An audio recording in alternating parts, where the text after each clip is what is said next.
বন্ধুরা, এই যে আমাদের বাড়িতে উড়ি গাছ, এটারে শিম গাছ কয়, কেউ কয় উড়ি গাছ লাগানো হচ্ছে। দেখেন কি সুন্দর গাছ। এই যে এটা লাফাই লাফাইয়া এইদিকে উঠছে। এই যে আমাদের জন্য আড়া বান্ধা হয়েছে, আড়া বান্ধে দেওয়া হয়েছে, তো সুন্দর করে উঠছে। দেখেন দেখেন এই যে আর একটি গাছ, এই গাছটি খুব সুন্দর।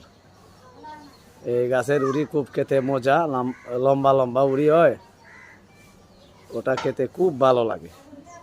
দেখেন এটা বুড়ি বাইন দিয়া এদিকে উড়ি গাছ লাগানো হচ্ছে, ওটা খুবই সুন্দর। এই যে আর একটা ছোট গাছ উঠছে, এই যে এখানে একটা কামিনী গাছও আছে। দেখেন খুব সুন্দর লাগাইছি আমি। দোয়া করবেন যাতে ফুল আসে। এই গাছের মধ্যে ফুল আসলে পরে সবাই আপনার জন্য চাইবেন, আপনারা কমেন্টে জানিয়ে দেবেন, আমি ফুল দিয়ে দিব। দোয়া করবেন যাতে ফুল ধরে। এই যে মেহেন্দি গাছ, এই যে আর একটা এই যে গোলাপ ফুলের গাছ, সেই ফুলটা যখন উঠবে সবাইকে গোলাপের শুভেচ্ছা আমি অবশ্যই জানাবো। দোয়া করবেন যাতে ফুল আসে গাছে। ধন্যবাদ সবাইকে।